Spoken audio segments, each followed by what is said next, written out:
ਸਤਿ ਸ਼੍ਰੀ ਅਕਾਲ। ਮੈਂ ਹਾਂ ਅਨਮੋਲ ਕੌਰ ਤੇ ਮੈਂ ਤੁਹਾਡੇ ਲਈ ਲੈ ਕੇ ਆਈ ਹਾਂ ਤੁਹਾਡਾ ਖਾਸ ਪ੍ਰੋਗਰਾਮ ਹੈਲਥ ਐਂਡ ਵੈਲਬੀਇੰਗ। ਇਸ ਪ੍ਰੋਗਰਾਮ ਦੇ ਵਿੱਚ ਅਸੀਂ ਗੱਲ ਕਰਦੇ ਹਾਂ ਹੈਲਥ ਦੇ ਨਾਲ ਜੁੜੀ ਕੁਝ ਖਾਸ ਜ਼ਰੂਰੀ ਗੱਲਾਂ ਦੀ। ਤੇ ਇਸ ਵਾਰ ਦੇ ਪ੍ਰੋਗਰਾਮ ਦੇ ਵਿੱਚ ਅਸੀਂ ਗੱਲ ਕਰ ਰਹੇ ਹਾਂ ਰੂਟੀਨ ਕੰਨ, ਨੋਜ਼ ਤੇ ਥਰੋਟ ਦੇ ਬਾਰੇ। ਤੇ ਇਸੇ ਬਾਰੇ ਗੱਲਬਾਤ ਕਰਨ ਲਈ ਸਾਡੇ ਨਾਲ ਜੁੜੇ ਹੋਏ ਨੇ ਡਾਕਟਰ ਵਿਜੇਂਦਰ ਇੰਗਲੇ ਜੋ ਕਿ NHS ਦੇ ਵਿੱਚ ENT ਸਰਜਨ ਨੇ। ਤਾਂ ਆਓ ਸ਼ੁਰੂਆਤ ਕਰਦੇ ਹਾਂ ਪ੍ਰੋਗਰਾਮ ਦੀ। ਸਭ ਤੋਂ ਪਹਿਲਾਂ ਤਾਂ ਪੰਜਾਬ ਟੀਵੀ ਦੇ ਵਿੱਚ ਬਹੁਤ-ਬਹੁਤ ਸਵਾਗਤ ਹੈ। Namaste Anol ji namaste. and Sat Sri Akal to all audience. And it would be nice to talk to you personally and directly about some ear care and ear problem. Yes so my first question to you ਕਿਹੜੇ important things ਹੈਗੀ ਕਿ ਜਿਹੜੇ ਕਿ ਲੋਕਾਂ ਨੂੰ ਆਪਣੇ ਕੰਨ ਦੀ ਕਿਸੇ ਵੀ ਮੂਵਮੈਂਟ ਨੂੰ ਅਵੋਇਡ नहीं करना चाहिए। कान के बारे में अगर करना है तो लाइक नॉर्मली अपन जो कान क्लीन करते हैं सवेरे या as you take a bath, तो जो भी अपने को करना है नॉर्मली कुछ करने की जरूरत नहीं होती है। Basic and simple thing is एक क्लीन क्लॉथ लीजिए आफ्टर बाथ और a towel when you are taking bath. After that just with little finger on the cloth और वो टॉवेल टॉवेल नो ऐसा थोड़ा सा क्लीन कर दे और फिर बाद में ऐसा क्लीन कर दे एंड खलास। इसके बाद कुछ करने की जरूरत नहीं होती है because hour angle of the ear canal, ऐसा अगर देखा आपने, आपको इसे ऑडियंस को भी दिखाता हूँ कि अगर ईयर ड्रम ऐसा है, ये एक्सटर्नल कैनाल है, तो ये नॉर्मली स्लोप ऐसा होता है अपना। तो वट एवर वैक्स और dirt is there normally it comes off automatically. तो अपने कुछ करने की जरूरत नहीं होता है, कुदरत ने उसका अच्छा बंदोबस्त किया है, तो better not to do anything. So what are the most common mistake people make when cleaning their ears, and cotton buds are safe? हाँ, इट्स अ गुड क्वेश्चन क्योंकि अभी तो कॉमन है, अपने को सभी लोग बोलते हैं कान में खुजली आई तो कान में काड़ी करो या फिर उसमें कॉटन बड्स यूज करते हैं सभी लोग। तो मुझे लगता है कि क्लीन क्लॉथ कॉटन वाला उससे क्लीन करना उतना सेफ है बस। और उसके अलावा ईयरबड्स की जरूरत नहीं होती है, नॉर्मली 99% अपन ने यूज करना ही नहीं चाहिए।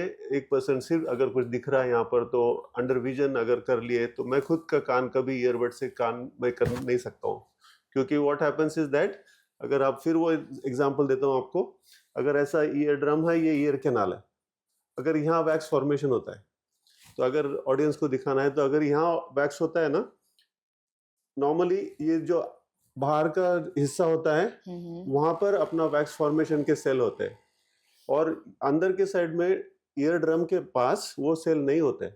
तो whatever wax is formed in the outer part. तो बाहर के इसमें वैक्स होता है।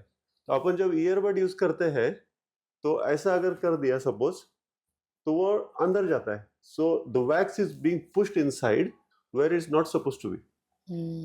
तो ऐसा होता है ना कि ये जो नारो पार्ट होता है, so you are pushing it outside, that means towards the drum. तो वो तो ऐसा शैलो हो जाता है, तो वहां पर ना अकोमुलेट हो जाता है वैक्स। तो फिर वो ऐसा जमा होते होते होते उसके गोली जैसा हो जाता है and then it's difficult to do the cleaning and then वो बंद हो जाता है। तो उस समय फिर आपको डॉक्टर के पास जाना पड़ता है या फिर वैक्सॉल या olive oil. Traditionally grand mother का जो अपना ट्रीटमेंट होता है कि वो वीकली एक बार सपोज ऑलिव ऑयल डाल दिया, 2-3 ड्रॉप्स इधर से 2-3 ड्रॉप इधर से, तो वो लुब्रिकेट रहता है and it doesn't go. So basically not to use anything inside your ear canal. So ear health ਦੀ ਜੇ ਗੱਲ ਕਰ ਰਹੇ ਅਸੀਂ ਹੁਣ, so weather ਦੇ ਉੱਤੇ ਵੀ डिपेंड करता है।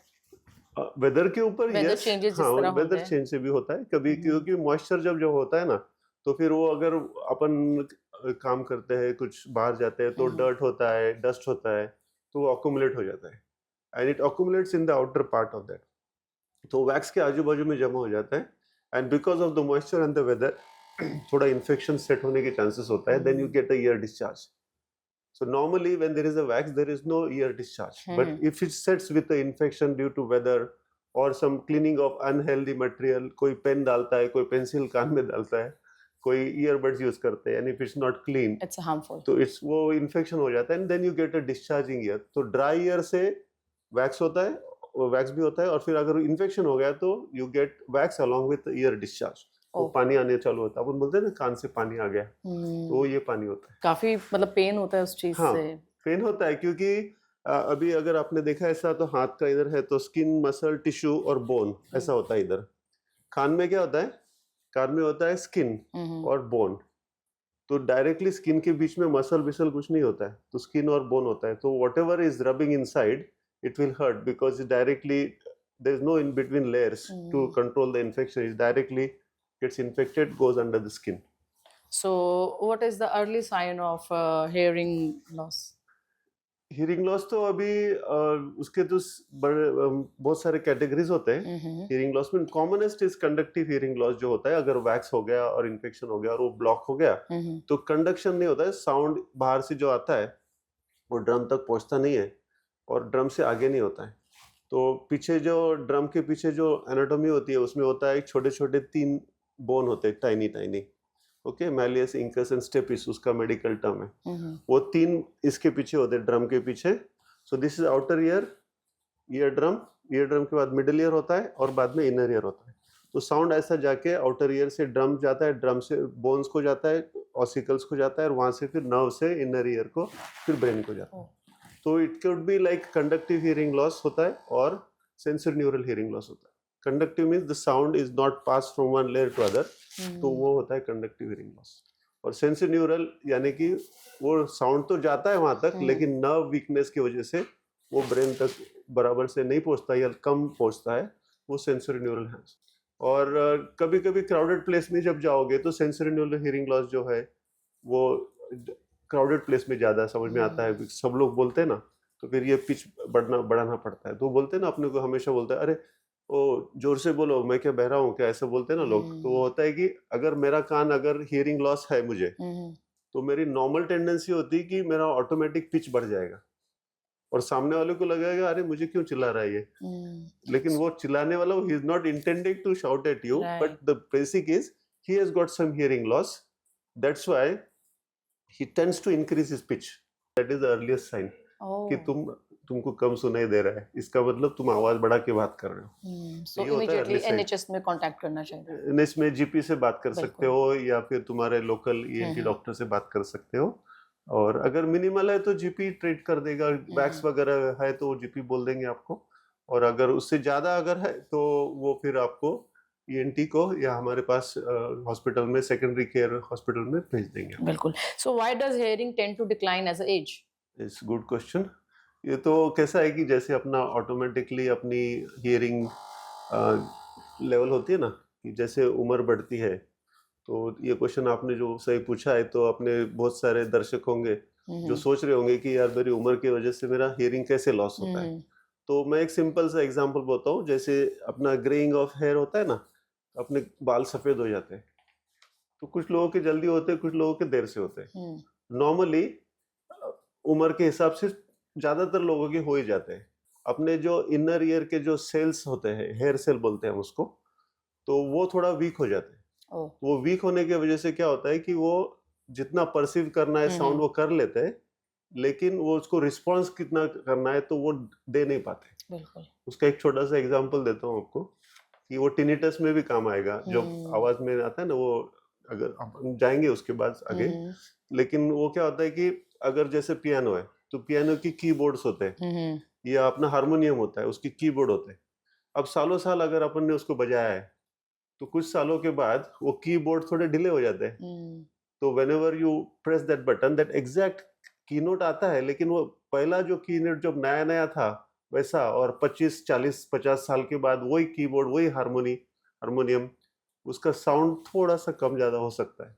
सिमिलरली अपने हेयर सेल्स जो है वीक हो जाते हैं. तो ਹੁਣ ਅਸੀਂ ਗੱਲ ਕਰਾਂਗੇ ਕਿ long exposure to loud sound ਜਿਹੜਾ ਹੁੰਦਾ ਹੈ and it's cause of permanent hearing loss with mobile phones and everything. उसके अंदर तो पहले तो अपन ऐसा कर सकते हैं, उसको अपन ये आपके जो क्वेश्चन को ना मैं 2 सेक्शन में अपन चेंज कर सकते हैं. एक तो है एक्सपोजर टू लाउड नॉइस, जैसे अपन काम के पोजीशन में होते हैं या वर्क जहाँ पर हम काम करते हैं, जहाँ लाउड मशीन्स होती है. सपोज कोई ड्रिलिंग मशीन के यहाँ काम करता है, कोई फैक्ट्री में काम करता है या कोई लाउड मशीनरी के साथ काम कर लेता है, तो इमीडिएटली एक तो दिन में तो कुछ 1-2 हफ्ते में 2 महीने में कुछ तो होने वाला नहीं है उसका.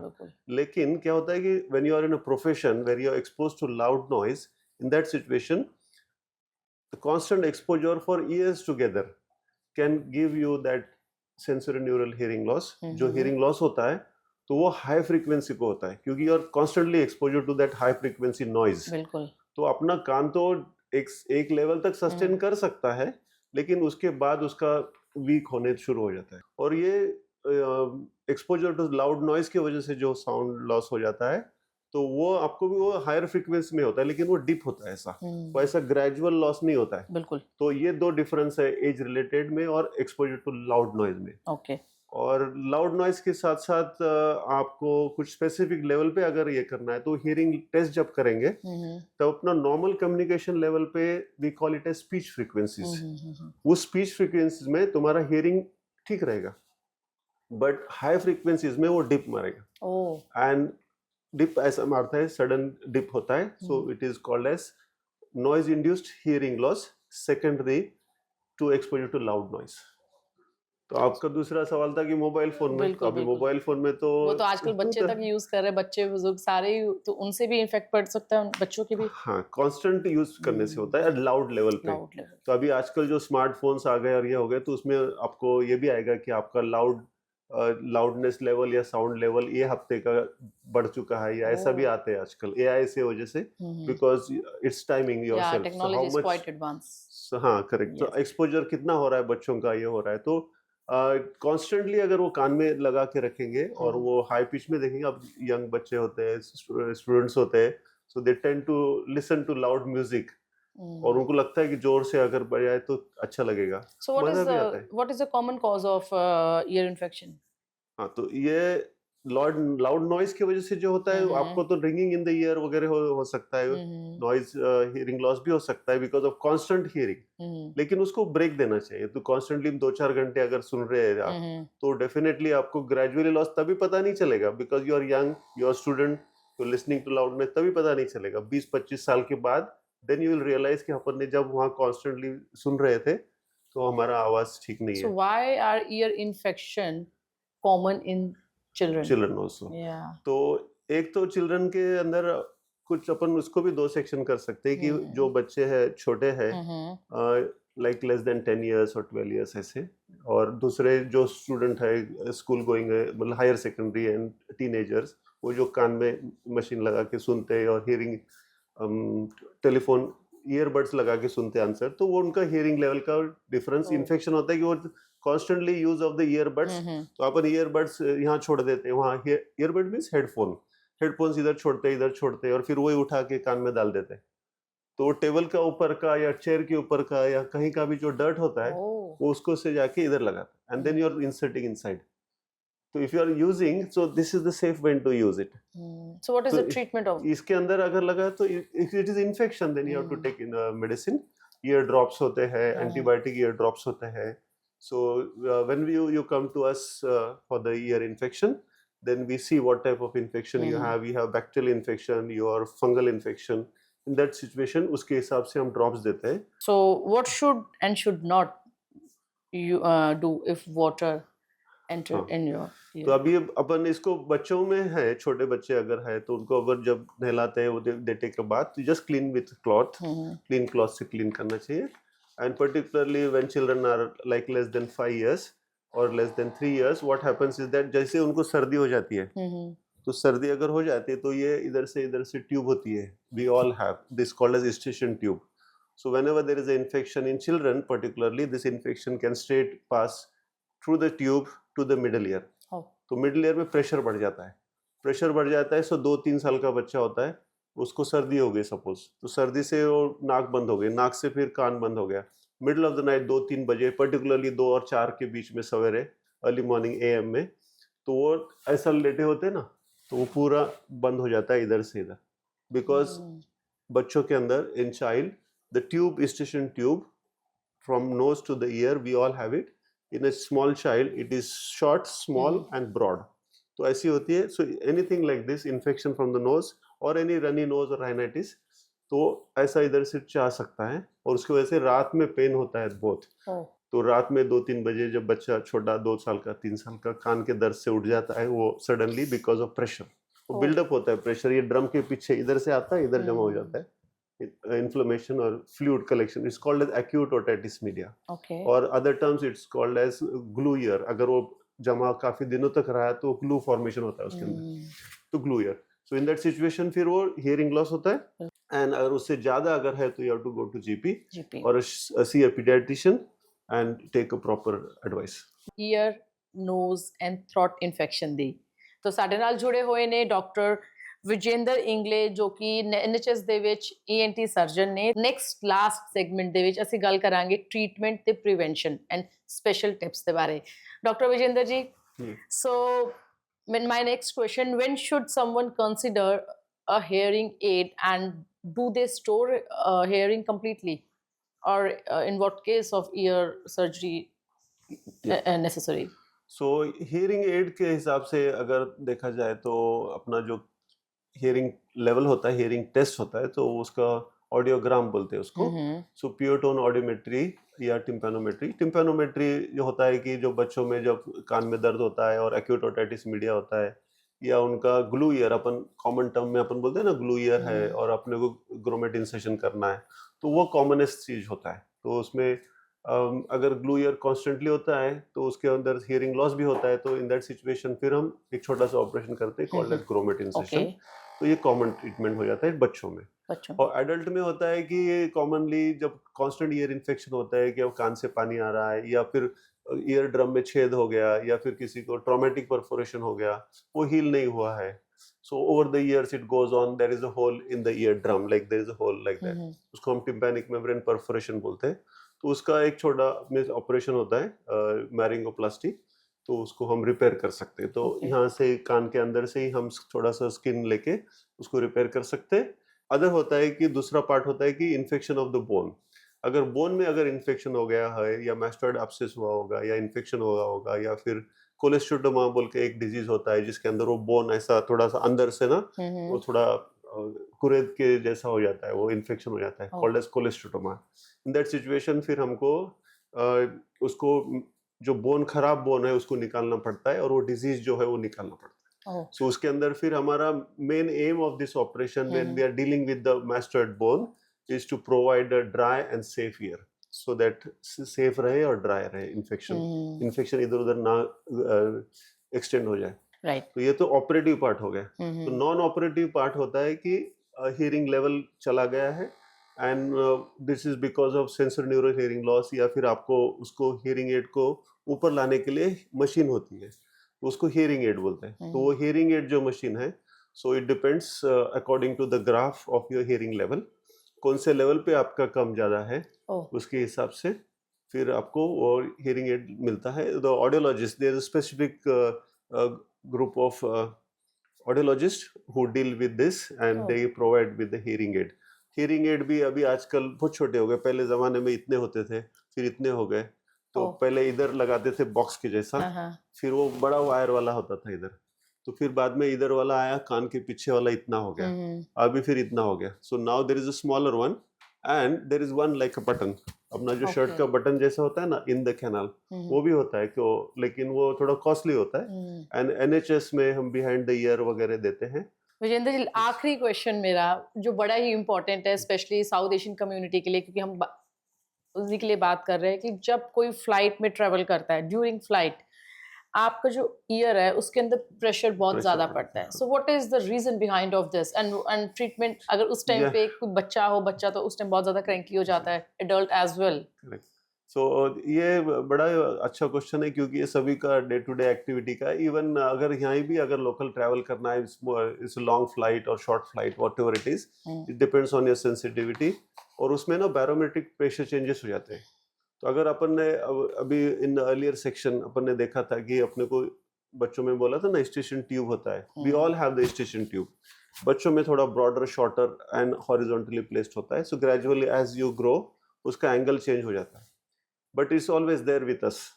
एंड वो स्टेशन ट्यूब फंक्शन जो होता है, when you swallow, you yawn, in that situation उसका ओपनिंग ऐसा इधर का और इधर का, तो क्लोज रहता है। Normally it's like this behind the nose, and when you yawn और swallow it opens and closes, तो यहाँ प्रेशर चेंजेस हो जाते हैं। So over the flight, particularly at the time of landing, तो 5-10 मिनट पहले अपन ने क्या करना चाहिए कि वो दर्द चालू होना शुरू हो जाता है कि अब वो लैंडिंग हो रहा है, डिसेंड हो रहा है flight, so at that time it starts hurting, so you have to take proper care. उसके लिए आप एक छोटा सा चॉकलेट या कुछ स्वीट रखो, कीप swallowing। ओके। और कुछ नहीं भी रहा है तो फिर just take like this saliva और उसको swallow करो, तो वो क्या होता है कि वो प्रेशर चेंजेस को मोबिलाइज करके it tries to negotiate that pressure changes and tries to reduce it. वो कंप्लीटली चला नहीं जाएगा लेकिन थोड़ा रिलीफ मिलेगा।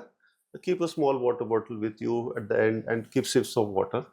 Thank you so much Vijender ji, ਜਿਸ ਤਰ੍ਹਾਂ ਤੁਸੀਂ ENT ਦੇ ਸਰਜਨ ਹੈਗੇ NHS ਦੇ ਵਿੱਚ, ਔਰ ਬਹੁਤ ਹੀ ਵਧੀਆ ਇਨਫੋਰਮੇਸ਼ਨ ਸਾਡੇ ਦਰਸ਼ਕਾਂ ਨੂੰ ਦੱਸੀ ਕਿ ਕਿਸੇ ਨੂੰ ਕਿਸੇ ਵੀ ਤਰੀਕੇ ਦੀ ਪ੍ਰੋਬਲਮ ਅਗਰ ਹੁੰਦੀ ਹੈ ਤਾਂ you can go to GP, don't avoid, right? ਚਾਹੇ ਕਿਸੇ ਵੀ ਤਰੀਕੇ ਦਾ ਪੇਨ ਹੋਵੇ ਈਅਰਸ ਦੇ ਵਿੱਚ। That's correct. And even small things can lead to major problems.